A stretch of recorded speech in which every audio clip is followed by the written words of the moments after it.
Pekabaran Sabat Pagi yang indah ini berjudul Trinitas Pradestinasi Pembenaran oleh Iman. Dalam pekabaran ini kita akan melihat kembali secara singkat tentang dosa, sebab itulah masalah terbesar kita, dan mengapa pengertian tentang dosa tersebut berhubungan dengan pradestinasi serta pembenaran oleh iman, dan di mana Trinitas berperan, apakah dalam pradestinasi atau pembenaran oleh iman. Dan apakah yang kita perlukan untuk keselamatan kita? Kita sudah belajar tentang dosa dalam pekabaran berikut ini, yaitu dosa alamiah atau tindakan, dan tentang hal ini ada dua kelompok besar, yaitu mereka yang tidak percaya bayi lahir berdosa atau dalam bahasa Inggrisnya baby born sinner, dan mereka yang percaya bayi lahir berdosa, yaitu baby born sinner. Yang menjadi persoalan bagi mereka yang percaya bahwa bayi lahir bukan orang berdosa adalah karena bayi tidak dapat membuat keputusan. Karena dosa bagi mereka adalah berdasarkan pilihan tindakan yang mengacu kepada hukum. Jadi, karena bayi tidak tahu apa isi hukum, dan karenanya tindakannya bukan melanggar hukum, bayi belum bisa membuat pilihan melanggar hukum atau tidak melanggar hukum. Sebab dosa adalah pelanggaran hukum. Itu sebabnya bagi mereka dosa itu bukan alamiah, tetapi pilihan tindakan. Dalam bahasa Inggris, sinner adalah kata kerja. Jadi saat dikatakan sinner artinya pelaku dosa atau orang yang berbuat dosa. Sementara bayi, oleh karena tidak tahu hukum dan belum bisa membuat pilihan tindakan, maka tidak dapat disebut orang yang berbuat dosa. Tetapi sinner juga adalah kata benda, sehingga sinner artinya orang yang berdosa. Sekarang, bagi kita yang percaya bayi lahir berdosa, baby born sinner, bagaimana dengan bayi Yesus? Jika kita katakan bayi lahir berdosa, maka hal itu menyatakan Yesus lahir berdosa. Sebelum kita lihat kembali tentang bayi Yesus, perlu diketahui bahwa tuduhan yang diberikan kepada kita yang percaya bahwa lahir berdosa adalah dalam pertanyaan berikut ini. Apakah Yesus dicobai sama seperti Adam dan Hawa atau sama seperti kita? Ingat, Adam dan Hawa digoda sebelum mereka jatuh dalam dosa. Sementara kita digoda setelah kita jatuh dalam dosa. Karenanya jawaban atas pertanyaan ini menentukan alamiah Yesus. Bagi banyak orang dalam dunia kekristenan, Yesus dicobai tidak sama dengan kita. Sebab Yesus dicobai dalam tugasnya sebagai Mesias, yang adalah anak Allah. Dengan dasar ini, ada dari orang-orang yang percaya bayi lahir berdosa yang mengajarkan bahwa alamiah bayi Yesus berbeda dengan alamiah bayi manusia lainnya. Bayi Yesus lahir tidak berdosa, tetapi kita lahir berdosa. Karenanya Yesus dicobai berbeda dengan kita dicobai. Inilah sebabnya banyak serangan diberikan kepada kita yang percaya bayi lahir berdosa.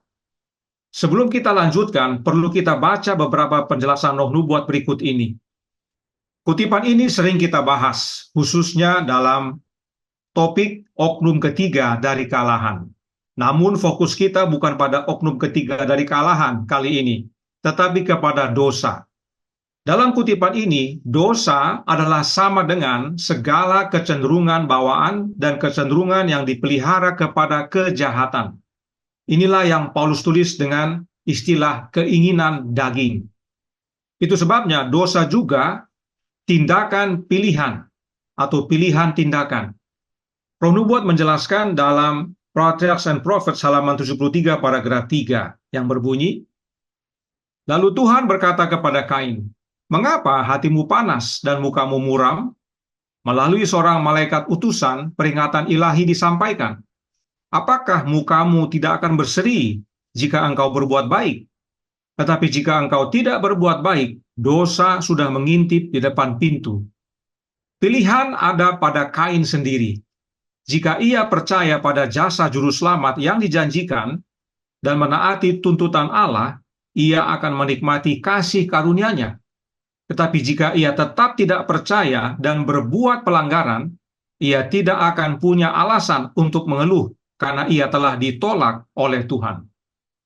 Pertanyaan, apakah Kain yang sudah jatuh dalam dosa dapat membuat pilihan yang benar atas kuat kuasa dirinya, diri yang sudah jatuh dalam dosa itu? Jawabnya ada pada Habel, adiknya. Paulus katakan bahwa karena iman, Habel telah mempersembahkan kepada Allah korban yang lebih baik daripada korban Kain. Habel memilih menurut kepada Allah karena iman. Oleh sebab Kain tidak bisa memilih untuk menurut seperti Habel tanpa iman. Pilihan Kain menyatakan bahwa dia tidak beriman. Tidak heran dia menjadi panas hati dan muram mukanya, dan akhirnya membunuh adiknya. Jadi benar, dosa merupakan pilihan. Dalam hidup kita ini ada kecenderungan. Dosa mengintip di depan pintu. Pilihan Kain adalah untuk menuruti atau tidak. Tetapi untuk dapat melakukan keputusan yang benar, melakukan atau membuat pilihan yang benar, tidak bisa dari diri sendiri. Habel membuat keputusan oleh iman. Dosa adalah pilihan, tetapi dalam alamiah manusia yang sudah jatuh, manusia tidak dapat membuat pilihan yang benar. Tidak seorang pun benar, kata Paulus. Itu sebabnya kita perlu kuasa dari oknum ketiga dari kalangan. Kembali kepada kutipan sebelumnya. Perhatikan, disebut kecenderungan bawaan yang dalam bahasa Inggris dikatakan hereditary tendencies, yang artinya sebenarnya kecenderungan warisan. Ya, hereditary itu adalah warisan atau turunan. Jadi itulah keturunan atau kecenderungan yang dibawa turun-temurun. Inilah dosa itu. Dalam tulisan lainnya, Roh Nubuat katakan, suratnya nomor 21 tahun 1901, paragraf 41. Semua orang yang benar-benar percaya akan mengakui dan meninggalkan dosa-dosa mereka.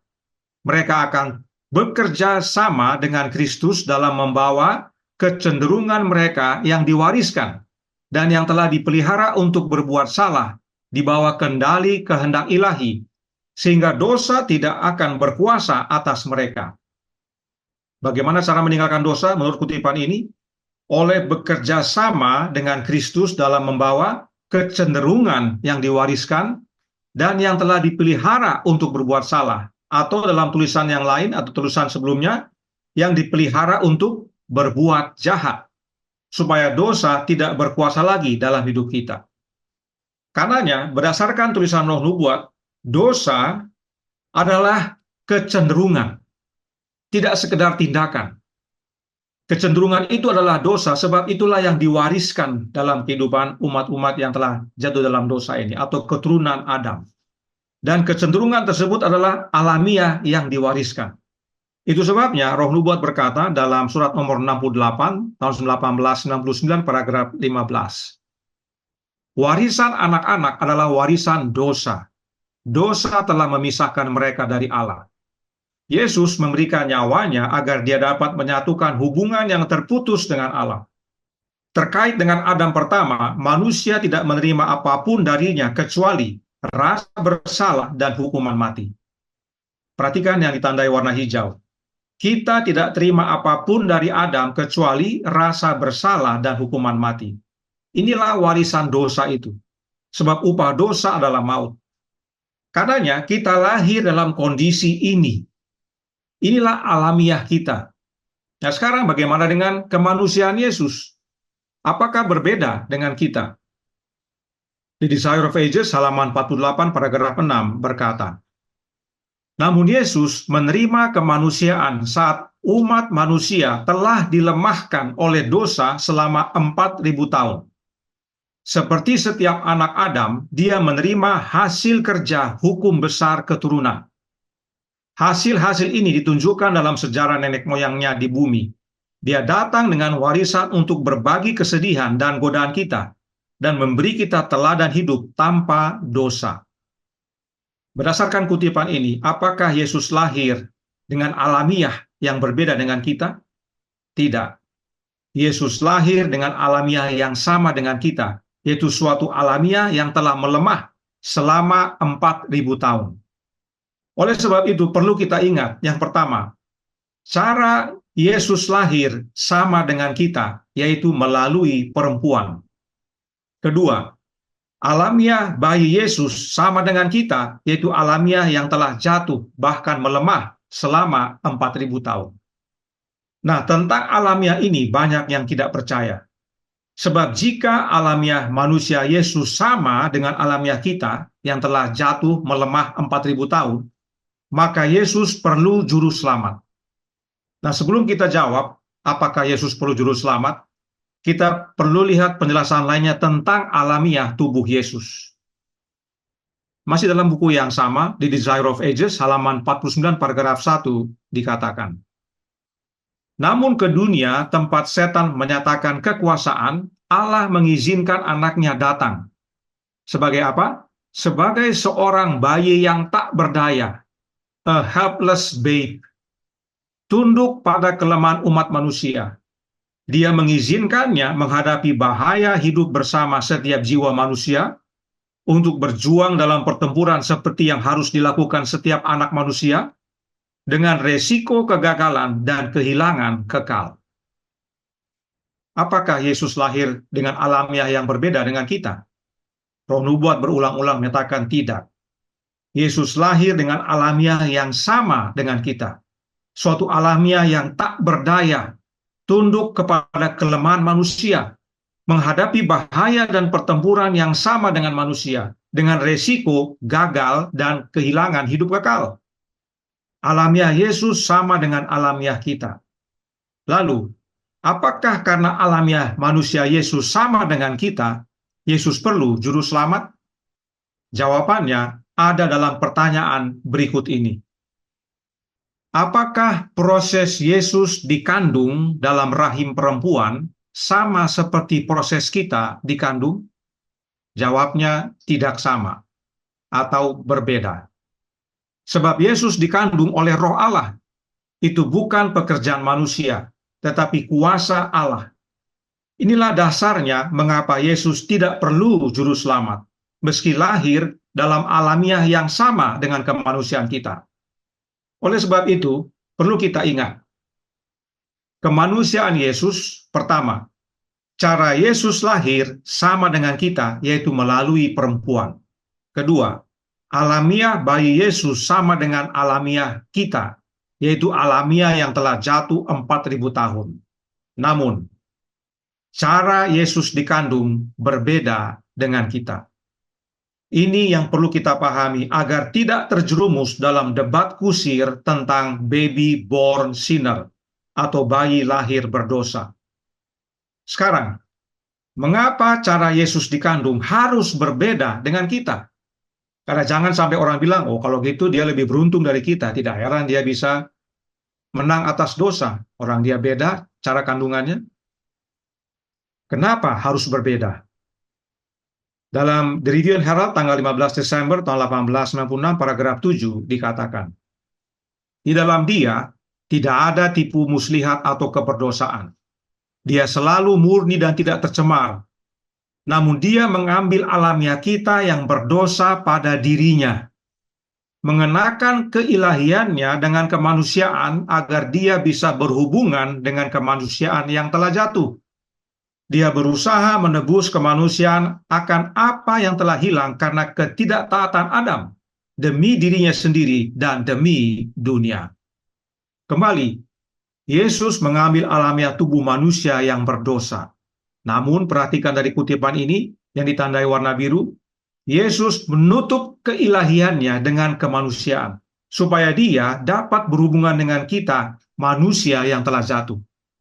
Inilah pentingnya dan harusnya Yesus dikandung dengan cara yang berbeda dengan kita, agar yang ilahi dapat berhubungan dengan yang manusiawi.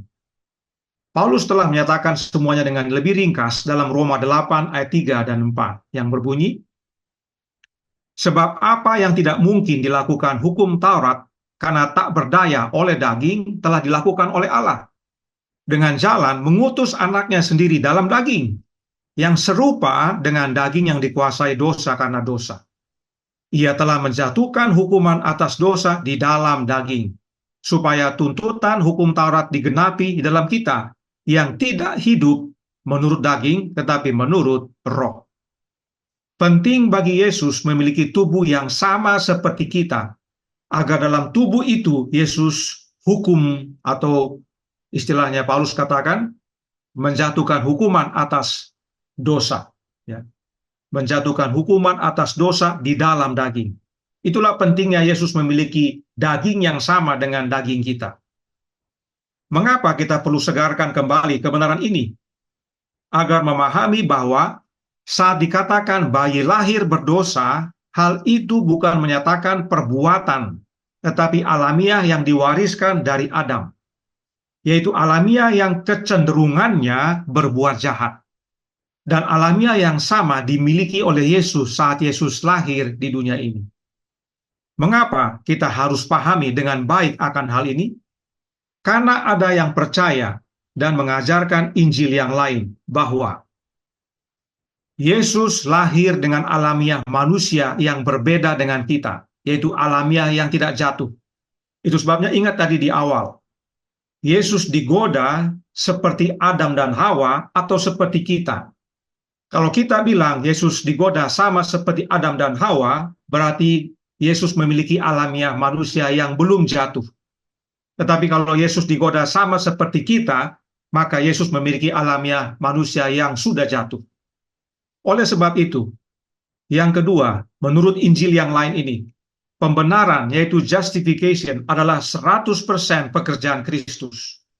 Namun, pengudusan yaitu sanctification adalah 50% pekerjaan diri sendiri dan 50% bantuan dari Kristus. Ini ajaran Injil yang lain, dan ini ada dalam dunia kekristenan. Poin nomor 1 salah. Kita sudah lihat Alkitab dan Nubuat nyatakan bahwa Yesus lahir dalam kondisi alamiah tubuh yang sama dengan kita. Tapi cara dikandungnya beda. Yesus dikandung oleh Roh Allah. Poin nomor 2 benar, bahwa pembenaran adalah 100% pekerjaan Kristus dalam hidup kita. Poin nomor 3 salah. Nah, dalam ajaran ini, keselamatan itu cukup hanya nomor 2. Cukup menerima pembenaran Kristus, maka itulah keselamatan. Lain-lain itu menyesuaikan. Berikut contoh turunan dari ajaran seperti ini di dalam dunia kekristenan, khususnya tentang pengudusan. Dan mungkin kita sudah pernah dengar atau bahkan kita rasakan. Injil yang lain itu mengajarkan kekudusan itu pilihanmu. Tuhan hanya memberi kekuatan. Kemudian, kamu harus mengubah dirimu dulu, artinya baik dulu kamu, nanti Tuhan baru sempurnakan. Berikutnya, pengudusan adalah kerjasama. Diri sendiri 50%, Tuhan 50%. Dan kamu harus berusaha keras menjadi suci, supaya roh suci atau roh kudus bisa bekerja. Itu sebabnya ada orang yang berusaha dia dengan pola hidup yang benar, makan yang benar, kesehatan yang baik supaya hidupnya, tubuhnya suci sehingga Roh Kudus bisa masuk, ya. Sadar atau tidak sadar, banyak yang jatuh ke dalam salah satu dari poin-poin ini atau semua poin, bahkan dalam pergerakan Allah yang benar. Ajaran ini dengan sendirinya menyatakan bahwa kita tidak mungkin sempurna. Kenapa? Karena orang Yahudi buktinya. Orang Yahudi berusaha menuruti hukum oleh kuat dirinya sendiri, bahkan ditambah dengan aturan-aturan kecil lainnya, namun tetap juga tidak sempurna. Oleh sebab itu, pemahaman Injil yang lain ini akan menuntun manusia kepada pemikiran bahwa tidak perlu sempurna untuk diselamatkan. Dan lagi, alamiah kita adalah alamiah berdosa. Tidak mungkin menurut dengan sempurna. Coba kita renungkan masing-masing. Satu hari 24 jam. Dalam 24 jam tersebut, pasti ada saja dosa yang kita lakukan. Pasti. bahkan lebih dari satu. Oleh karena itu, ajaran Injil yang lain ini menyatakan tidak mungkin kita sempurna. Jadi, saat Yesus datang nanti, kita akan diubahkan. Itulah yang mereka nyatakan. Oleh karena kita tidak mungkin jadi sempurna, kesempurnaan itu akan diterima nanti pada waktu Yesus datang. Yesus akan ubahkan kita sekejap supaya kita tidak berbuat dosa lagi. Banyak orang Kristen termasuk dalam gereja Advent dalam bentuknya sendiri yang meyakini hal yang seperti ini. Dan pemahaman yang sama mulai merasuk dalam pergerakan Allah yang benar. Nah, apakah bahaya dari Injil yang lain ini? Berikut bahayanya. Penghakiman pemeriksaan tidak diperlukan. Karena tidak ada yang perlu diperiksa. Yang penting sejak pertama kali dibaptis sampai mati atau sampai Yesus datang, tidak pernah menyangkal atau tidak pernah menolak Yesus secara verbal, maka itulah keselamatan. Sebab pada waktu dibaptis, itulah pembenaran oleh iman. Tetapi tentang pola hidup dan cara hidup tidak penting. Karena itu semua akan dibereskan waktu Yesus datang kedua kali. Kedua, hukum Allah tidak diperlukan. Penghakiman dilakukan tentunya berdasarkan hukum. Nah, jika penghakiman pemeriksaan saja tidak diperlukan, apalagi hukum. Bahkan ada yang ajarkan bahwa hukum sudah dipalangkan. Cukup percaya saja. Cukup menerima pembenaran Kristus. Penurutan akan hukum bukan utama. Apalagi kesempurnaan tidak mungkin dicapai. Nanti semuanya akan dibereskan waktu Yesus datang. Ajaran lainnya berkata, oleh karena alamiah kita berdosa, maka tidak mungkin kita menurut hukum dengan sempurna. Cukup Yesus saja, karena dia punya alamiah beda dengan kita. Nanti dia punya kesempurnaan, dia berikan kepada kita. Dan hal ini termasuk hari Sabat. Sebab hari Sabat adalah salah satu dari hukum Allah. Apakah kita yang sudah jatuh dalam dosa ini, yang kondisi alamiahnya adalah berdosa, dapat menguduskan hari Sabat? Tentu tidak bisa. Dan kalau tidak bisa, lalu apa pentingnya pelihara hari Sabat? Ketiga, patokan atau norma. Yang dimaksudkan adalah hiburan, musik, buku, pakaian, pola makan, pola hidup, dan sejenisnya. Ini semua termasuk dalam patokan dan norma. Si A dengar musik ini, si B dengar musik itu, si C pakai baju ini, si D pakai baju itu, si E makan ini, si F tidak makan itu, dan seterusnya dan seterusnya. Dalam Injil yang lain ini, patokan atau norma tidak penting. Sebab yang penting saya percaya Yesus sebagai juru selamat pribadi saya. Apa yang saya lihat, saya dengar, saya makan, saya pakai, tidak berpengaruh kepada keselamatan saya. Inilah umumnya pemahaman banyak orang Kristen. Itu sebabnya di dalam gereja Kristen umumnya, musik dunia sudah masuk. Bahkan dalam gereja Advent, pakaian dunia sudah masuk. Yang mini-mini, yang kurang-kurang bahan, ya, hak-hak tinggi, ya, itu semua sudah masuk dalam gereja Advent. Bahkan dalam dunia kekristenan. Sebab itu bukan yang utama. Yang penting saya percaya Yesus juru selamat pribadi saya. Cukup. Lain-lain itu nanti dibereskan waktu Yesus datang kedua kali. Yang penting saya memuji Tuhan. Mau pakai musik drum, mau pakai baju kurang bahan, yang penting saya datang berbakti, saya puji Tuhan. Itulah pemahaman dunia Kristen umumnya. Dan itu sudah masuk dalam gereja Advent. Dan bahkan dalam pergerakan Allah yang benar. Nah, apa bahaya daripada Injil yang lain ini? Atau pola pikir yang seperti ini? Atau pemahaman yang demikian itu? Adalah predestination. Atau pradestinasi. Terjemahan lainnya adalah takdir. Ajaran predestination atau pradestinasi adalah ajaran yang menyatakan bahwa Allah telah menetapkan dari kekekalan siapa yang akan diselamatkan. Sebenarnya ada 4 pandangan utama dari predestination atau takdir ini. Namun kita tidak akan bahas pandangan-pandangan tersebut. yang perlu kita pahami bahwa di dalam dunia kekristenan ada ajaran yang namanya predestination, bahwa yang selamat Allah sudah tetapkan sejak kekekalan, dan yang tidak selamat sudah ditetapkan juga. Itu sebabnya kalau kita perhatikan di dunia hiburan ada film-film yang menyatakan begitu, ya. Ada orang lagi naik mobil berdua, tiba-tiba supirnya hilang, ya. Kecelakaan. Yang di sebelahnya kaget kok tiba-tiba hilang, karena yang sebelah ini telah ditetapkan selamat, dia diambil, ya, taken atau rapture. Itulah pemahaman pradestinasi itu. Sudah ada yang ditentukan selamat, sudah ada yang ditentukan tidak selamat. Ya. Jadi, di antara kita semua yang hadir dalam ibadah Sabat pagi ini, berdasarkan ajaran predestination, sudah ada yang ditetapkan selamat oleh Allah sejak dahulu. Dan sudah ada yang ditetapkan tidak selamat. Tidak peduli pola hidupnya dan cara hidupnya. Mau bikin apapun silahkan, karena sudah ditentukan, sudah dipilih, ya. Oh, dia selamat, dia tidak selamat. Mau hidupnya lau-lau kah, tidakkah, yang penting sudah ditentukan. Nah, ini dia. Nah, Injil yang lain tadi menyatakan bahwa kita tidak mungkin sempurna sebab alamiah kita alamiah berdosa. Setiap hari pasti jatuh dalam dosa.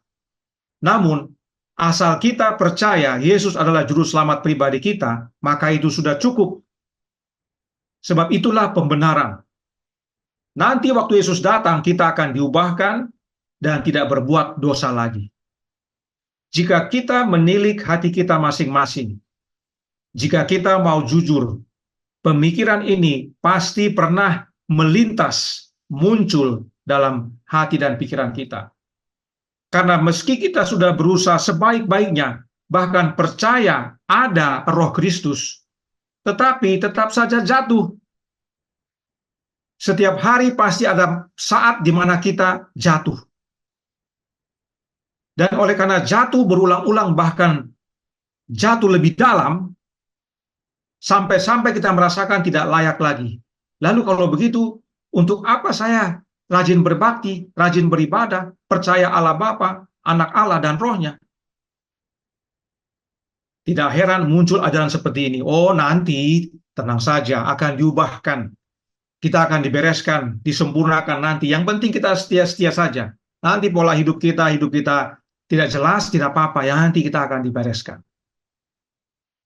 Inilah dasarnya mengapa ajaran Injil yang lain tersebut mengajarkan prinsip predestination atau pradestinasi atau takdir. Yang penting sudah mengerti dan percaya cukup. Selebihnya nanti Yesus bereskan waktu dia datang. Saya pasti selamat. Dan ini yang sudah merasuk dalam umat-umat Allah tanpa mereka sadari. Apalagi dalam pergerakan Allah yang benar. Yang penting saya percaya kepada Allah yang benar, yaitu Allah Bapa. Yang penting saya percaya kepada Yesus yang adalah anak Allah yang lahir dari Bapa. Yang penting saya percaya Roh Kudus adalah rohnya Kristus. Yang penting saya sudah dibaptis dalam nama Yesus. Apakah hidup saya suam-suam kukukah atau tidakkah? Tidak masalah. Apakah saya hidup seperti orang duniakah? Tidakkah? No problem. Bahkan kalaupun saya bolak-balik pindah jemaat, pindah gereja, Trinitas, non-Trinitas, tidak masalah. Yang penting saya percaya apa yang diajarkan.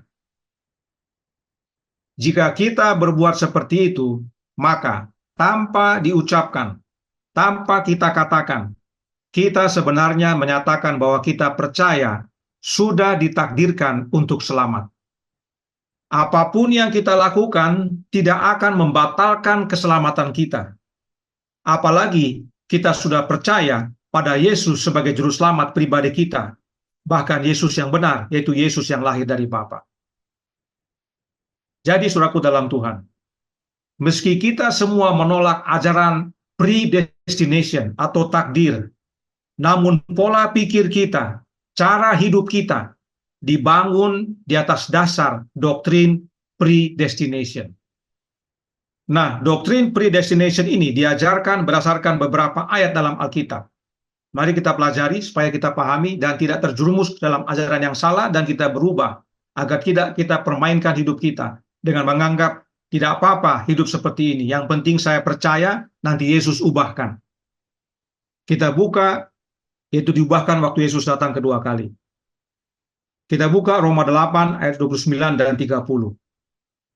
Dikatakan, sebab semua orang yang dipilihnya dari semula, mereka juga ditentukannya dari semula untuk menjadi serupa dengan gambaran anaknya, supaya ia, anaknya itu, menjadi yang sulung di antara banyak saudara. Dan mereka yang ditentukannya dari semula, mereka itu juga dipanggilnya. Dan mereka yang dipanggilnya, mereka itu juga dibenarkannya. Dan mereka yang dibenarkannya, mereka itu juga dimuliakannya. Inilah dasarnya dari ajaran predestination atau takdir dalam kekristenan. Perhatikan dalam bahasa Inggris lebih jelas lagi katakannya. He also did predestinate. Ya. Moreover, whom he did predestinate. Bahwa sejak kekekalan, sejak semula, Allah telah tetapkan siapa yang selamat. Yaitu mereka yang dipanggilnya, dibenarkannya, dan dimuliakannya. Ayat lainnya adalah dalam Efesus 1 ayat 4 dan 5. Perhatikan juga dalam bahasa Inggris ditentukan, ya, atau dipilih. Sebab di dalam Dia Allah telah memilih kita sebelum dunia dijadikan, supaya kita kudus dan tak bercacat di hadapannya. Dalam kasih Ia telah menentukan kita dari semula oleh Yesus Kristus untuk menjadi anak-anaknya sesuai dengan kerelaan kehendaknya. Ya, dalam bahasa Inggris katakan chose dengan predestined. Nah, apakah Allah sudah tentukan sejak awal tentang siapa yang selamat dan siapa yang tidak selamat? Apakah makna kata predestin dalam ayat ini yang diterjemahkan menjadi ditentukan atau dipilih? Dan kalau memang sudah dipilih siapa yang selamat, lalu untuk apa ada kasih karunia? Bukankah kasih karunia adalah pemberian Allah bagi kita yang tidak layak untuk menerimanya? Jawabnya ada dalam ayat yang baru kita baca.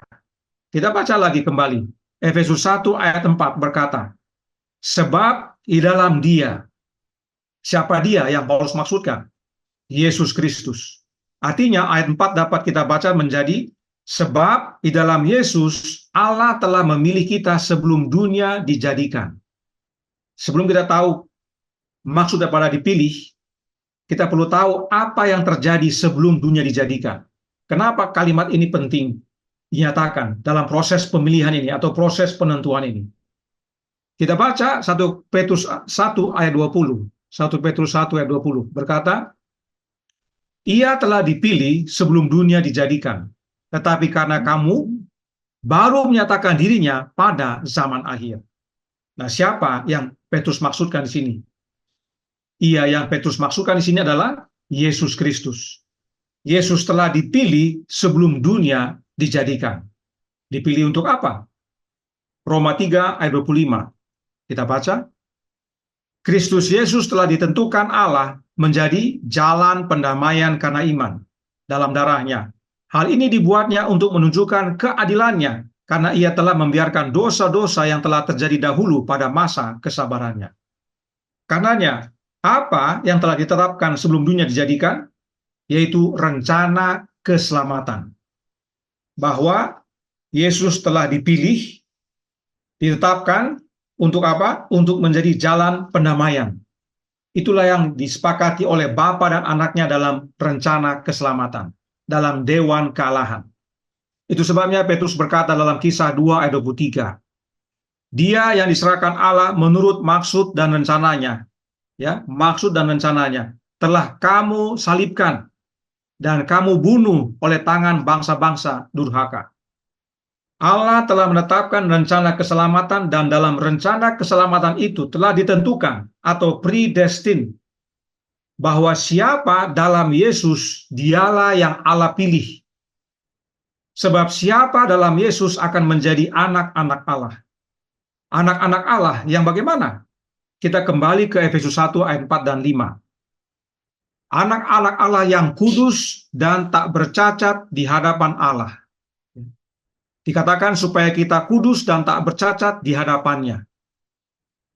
Dalam kasih ia telah menentukan kita dari semula oleh Yesus Kristus untuk menjadi anak-anaknya.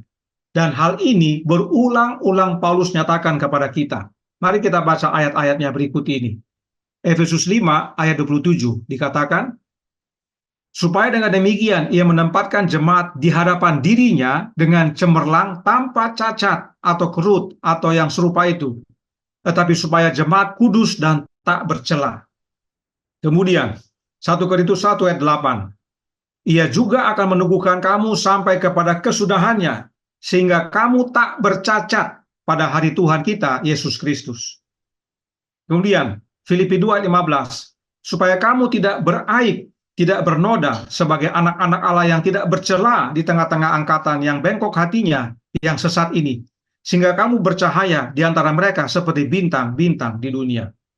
Dan Kolose 1 ayat 22, sekarang diperdamaikannya di dalam tubuh jasmani Kristus oleh kematiannya untuk menempatkan kamu kudus dan tak bercela dan tak bercacat di hadapannya. Alkitab tidak mengajarkan bahwa tidak apa-apa tidak sempurna. Nanti waktu Yesus datang, dia akan sempurnakan. Tidak ada. Kita harus tidak bercacat, tidak bercela dari sekarang. Paulus ulang-ulang bahwa kita harus hidup di hadapan Allah, tidak bercacat, tidak bercela. Inilah pentingnya kita memiliki pemikiran yang ditaklukkan kepada Kristus. Ini semua Allah telah tentukan sebelum dunia dijadikan, yaitu hanya di dalam anaknya. Bapa dan anak dalam rencana keselamatan sudah sepakat dan menentukan bahwa yang kami pilih, yang kami tentukan untuk selamat adalah yang di dalam anak Allah. Sebab dalam anak Allah ini adalah jalan pendamaian. Sehingga dalam jalan pendamaian ini kamu dapat hidup kudus dan tak bercacat. Nah, orang-orang inilah yang predestin. Orang-orang inilah yang dipilih, ditentukan untuk selamat. Jadi, ditentukan itu ada syaratnya, yaitu Yesus. Di luar Yesus, kita tidak mungkin sempurna. Oleh sebab itu, jika kita perhatikan kembali Injil yang lain tadi, ajaran ini lebih dekat dengan Trinitas. Nah, di sini baru kita bahas tentang Trinitas. Ajaran Injil lain ini lebih dekat dengan Trinitas. Ya. Sebab kekuatan yang diberikan bukan dalam Yesus, tetapi pribadi lain yang bukan Yesus, yang dikatakan dengan istilah Allah Roh Kudus. Dan memang kita harus berusaha untuk mengubah diri kita untuk jadi kudus dengan kekuatan diri sendiri, dan dibantu dengan Allah Roh Kudus. Itulah yang Trinitas ajarkan. Kamu bisa. Nanti saya kasih kuasa Allah Roh Kudus. Tetapi apakah bisa sempurna? Enggak bisa-bisa. Kenapa enggak bisa sempurna? Karena Allah Roh Kudus tidak pernah menjadi manusia, tidak mengalami yang manusia alami. Sementara Yesus jadi manusia sama seperti kita, alamiahnya sama, dicobai sama seperti kita, hanya tidak berbuat dosa, karena dia dikandung oleh Roh Allah. Saudaraku dalam Tuhan, tanpa disadari oleh banyak orang, doktrin Trinitas mengajarkan Injil yang lain ini, yaitu Injil kombinasi, pekerjaan manusia ditambah pekerjaan Allah. 50% diri sendiri, 50% Tuhan. Harus suci diri sendiri dulu, baru nanti Tuhan masuk. Tanpa disadari oleh mereka yang percaya Trinitas, inilah yang mereka sedang yakini. Dan ini menuntun kepada predestination atau pradestinasi atau takdir. Sebab meski sudah kerjasama dengan Allah Roh Kudus, tapi tetap tidak sempurna-sempurna. Ya, yang penting datang-datang ibadah hari Sabat. Datang-datang Jono, ya. Meski duduk di belakang, datang Jono hari Sabat. Supaya selamat. Nanti mau hidup lau-lau, habis gereja pulang, ya, tidak pernah ibadah Rabu malam, tidak pernah Vesper, tidak pernah belajar sekolah Sabat, datang-datang Jono hari Sabat, tidak apa-apa. Nanti disempurnakan waktu Yesus datang. Inilah yang tanpa disadari diajarkan dalam doktrin Trinitas. Karenanya, bagi kita yang percaya kebenaran Allah yang benar, Anak yang benar, dan Roh yang benar, jika kita merasa sulit untuk menjadi sempurna, jangan sampai kita salah menerima Roh. roh yang lain yang bekerja dalam hidup kita. Injil yang lain yang masih berkuasa dalam pikiran dan hati kita. Bahkan Trinitas masih mengakar dalam hidup kita. Kembali ke Efesus 1 ayat 4 dan 5. Bagaimana untuk menjadi anak-anak Allah? Dalam bahasa Indonesia disebutkan untuk menjadi anak-anak Allah. Namun dalam versi King James, dalam bahasa Inggris dikatakan for adoption to himself through Jesus the Messiah. Ya, suatu kalimat vital sebenarnya, tapi tidak tertulis dalam bahasa Indonesia. Yang artinya untuk diadopsi bagi dirinya sendiri, yaitu bagi Allah, melalui Yesus Sang Mesias. Nah, jika disebut Mesias, artinya Yesus yang dimaksudkan adalah Yesus anak Allah. Sebab Petrus bersaksi tentang Yesus, engkau adalah Mesias, anak Allah yang hidup. Jadi kata Mesias harusnya tertulis dalam ayat bahasa Indonesia, tapi sayangnya tidak. Mesias bukan Allah anak, tetapi anak Allah. Nah sekarang, bagaimana kita diadopsi bagi Allah? Yaitu diadopsi menjadi anak-anaknya. Kita kembali ke buku Roma tadi, yang juga digunakan sebagai dasar ajaran predestination. Tapi kita baca ayat 15. Ayat yang sering kita sudah baca, tapi kita lihat. Dikatakan, sebab kamu tidak menerima roh perbudakan yang telah membuat kamu menjadi takut lagi. Tetapi kamu telah menerima roh yang menjadikan kamu anak Allah. Oleh roh itu kita berseru, ya Aba, ya Bapa. Dalam versi King James dikatakan apa? The spirit of adoption. Paulus menggunakan kalimat yang sama.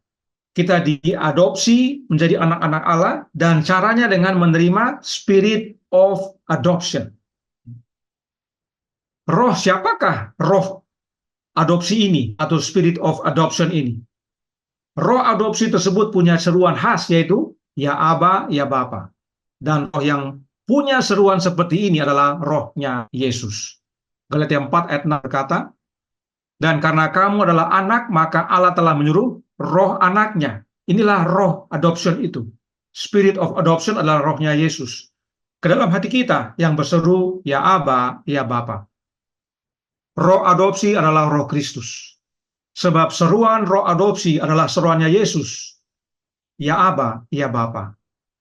Karenanya benar, Allah telah memilih dan menentukan siapa yang selamat sebelum dunia dijadikan. Yaitu mereka yang menerima roh adopsi dalam hati mereka. Sebab dalam Yesuslah Allah telah memilih kita menjadi anak-anaknya. Dan di dalam Yesuslah kita hidup kudus dan tak bercacat. Sebab pekerjaan pembenaran, pekerjaan pengudusan adalah 100% pekerjaan Yesus. Karenanya Injil yang benar adalah yang pertama, Yesus lahir dengan alamiah manusia yang sama dengan kita, yang sudah jatuh dan bahkan melemah 4.000 tahun. Oleh sebab itu, pembenaran, yaitu justification, adalah 100% pekerjaan Kristus. Dan pengudusan, sanctification, adalah 100% pekerjaan Yesus. Inilah Injil yang benar. Sebab meski Yesus lahir dalam alamiah yang sama dengan kita, namun Yesus dikandung oleh Roh Kudus. Maka kehidupan Yesus di dunia ini adalah kehidupan yang kudus, menuruti akan kehendak Bapanya. Dan hidup Yesus yang kudus inilah yang membenarkan kita dan menguduskan kita. Karenanya saudaraku dalam Tuhan, jika kita percaya dalam kebenaran Allah yang benar, hidup kita bukan hidup Trinitas lagi. Hidup kita bukan hidup Injil yang lain. Hidup kita bukan selaras dengan ajaran predestination umumnya. Tapi hidup kita adalah hidup Injil yang benar. Kita dibenarkan, kita dikuduskan di dalam Yesus. Biarlah masing-masing kita berdoa kepada Bapa agar menyuruh roh anaknya ke dalam hati kita masing-masing. Agar Yesus menyatakan kepada kita apa yang harus kita tinggalkan. Sebab proses pengudusan itu adalah proses seumur hidup. Itu bukan sekejap. Pembenaran sekejap. Tapi pengudusan adalah proses seumur hidup. Kita minta Yesus katakan kepada kita, nyatakan kepada kita apa yang harus kita tinggalkan. Pola dunia yang harus kita tinggalkan. Cara hidup dunia yang harus kita tinggalkan. Makanan dunia yang harus kita tinggalkan. Pakaian dunia yang harus kita tinggalkan. musik dunia yang harus kita tinggalkan, dan seterusnya, dan seterusnya. Dan menerima pekerjaan Yesus dalam hidup kita, agar kita hari demi hari bertumbuh, semakin kudus, semakin tak bercela, tak bercacat di hadapan Bapa. Mengapa hal ini harus terjadi? Karena kita tidak bisa bawa pola hidup dunia ke sorga. Kita tidak bisa bawa pola hidup kita sekarang ini yang belum berubah ke sorga. Sorga akan menjadi neraka bagi mereka yang membawa pola hidupnya ke sana, seandainya bisa masuk. Sebab pola hidup sorga berbeda dengan pola hidup dunia. Itu sebabnya dari sekarang di dunia ini kita harus semakin serupa dengan Yesus agar kita dapat hidup di sorga. Karena kiranya doa Paulus jadi doa kita. Efesus 3 ayat 14-17 berkata, itulah sebabnya aku sujud kepada Bapa. Paulus sujud kepada Bapa. Paulus tidak sujud kepada Trinitas. Yang daripadanya, dari Bapa, semua turunan di dalam sorga dan di atas bumi menerima namanya. Aku berdoa supaya ia, itu supaya Bapa, menurut kekayaan kemuliaannya, menguatkan dan meneguhkan kamu oleh rohnya, itu rohnya Bapa, di dalam batinmu. Bagaimana caranya? Sehingga oleh imanmu Kristus diam di dalam hatimu. Bapa dalam anak, anak dalam kita. Itulah doa Yesus. Inilah yang Paulus maksudkan. Dia jelaskan lebih rinci. Karena kita terima roh dari Bapa. Dan kamu berakar serta berdasar di dalam kasih. Inilah cara hidup kudus dan tak bercacat. Inilah cara menjadi anak-anak Allah. Dan inilah cara turut ambil bagian dalam kodrat ilahi. Inilah sebabnya Yesus harus menjadi manusia sama seperti kita agar menjadi jalan. Menjadi tangga penghubung Bapa dalam anak, anak dalam kita. Lengan ilahi Yesus meraih tahta kasih karunia, tahta Allah Bapa. Lengan manusia Yesus merangkul kita. Dia jadi jalan, jadi penghubung. Ya. Itu sebabnya Roh Nubuat nyatakan dalam The Youth Instructor Juni 30 tahun 1862 paragraf 3 tentang Yesuslah jalan. Di dalam Kristus keilahian dan kemanusiaan dipersatukan, dan satu-satunya jalan agar manusia dapat menjadi pemenang adalah dengan mengambil bagian dalam kodrat ilahi dan luput dari hawa nafsu duniawi yang membinasakan dunia. Luput dengan semua gaya dunia tadi, pola hidup dunia, pakaian dunia, makanan segala macam itu, kita luput dari itu. Bila mana kita ambil bagian dalam kodrat ilahi. Keilahian dan kemanusiaan menyatu dalam diri orang yang memiliki roh adopsi. Rohnya Kristus, roh anak Allah. Inilah pentingnya kita memahami dosa, kita memahami kondisi kita memahami akan alamiah tubuh Yesus, kita memahami bagaimana Yesus dikandung, kita memahami bagaimana ajaran predestinasi dan juga pembenaran oleh iman. Sehingga pada akhirnya tidak terjerumus dengan pola pikir Trinitas, pola pikir predestinasi, pola pikir alam mayoritas orang Kristen bahwa ya, yang penting saya percaya, yang penting saya ibadah, mau hidup saya lau-lau atau tidak, itu bukan urusan kamu. Saya nanti akan disempurnakan waktu Yesus datang. Nanti dibereskan nanti itu. Kita terhindar dari itu. Sebab untuk dapat kita kalahkan semua kecenderungan-kecenderungan itu adalah dengan menerima rohnya Yesus, roh adopsi. Dengan itu kita turut ambil bagian dalam kodrat ilahi. Kita menang atas hawa nafsu dunia yang menjatuhkan kita, yang membinasakan dunia ini. Pertanyaan bagi kita semua adalah, adakah kita percaya? Ampuni kami ya Tuhan, orang yang tidak percaya ini. Mari kita bertelut, kita berdoa. Bapa kami yang di sorga, Allah pencipta langit dan bumi, laut dan segala isinya, Allah yang maha besar, maha kuasa, sumber segalanya, yang kami sembah selalu melalui anak-Mu yang tunggal, Yesus Kristus. Terima kasih atas nasihat firman-Mu dan tulisan Roh Nubuat pagi hari ini. Kami manusia berdosa, itulah masalah terbesar kami. Dan sering dan bahkan oleh karena ajaran dalam dunia kekristenan telah merasuk dalam hidup kami, pemahaman bahwa tidak mungkin kami sempurna. Nanti itu dibereskan waktu Yesus datang. Yang penting kami percaya, yang penting rajin-rajin ibadah, beres. Namun firman-Mu menyatakan bahwa kami harus kudus, tak bercela di hadapan Bapa. Karena mereka yang kudus dan tak bercela inilah yang Allah pilih. Dan itu semua Allah pilih di dalam anaknya. Itu sebabnya kami kudus dan tak bercela hanya dalam Yesus dengan menerima roh-Nya. Ya Tuhan, kiranya melalui pekabaran Sabat pagi ini, kami bertobat. Biarlah kami bukan hanya mengerti akan kebenaran firman-Mu, tapi percaya bahwa Yesuslah yang bekerja dalam hati kami, menerima Dia setiap hari, setiap waktu, meminta akan kehadirannya, sehingga kalaupun kami bertumbuh hari demi hari, bukan semakin menurun, tapi semakin bertumbuh meningkat, semakin besar, pengurusan kami hari demi hari semakin sempurna, karena kami percaya Yesus datang segera, karena waktunya tidak lama lagi, dan biarlah masing-masing kami mengingat pentingnya, mulai dari sekarang, meminta akan roh adopsi dalam hidup ini, sehingga saat Yesus datang kedua kali, kami semua didapati benar, kudus dan tak bercela, layak dipersembahkan di hadapan-Mu, ya Bapa. Kasihani kami, ya Bapa, ampuni kami, orang yang tidak percaya ini. Beserta kami sepanjang hari ini, kehendak-Mu yang jadi, ampun kami akan dosa dan salah, karena kami berdoa hanya dalam nama anak-Mu yang tunggal, Yesus Kristus, yang adalah Tuhan dan Juru Selamat kami. Amin.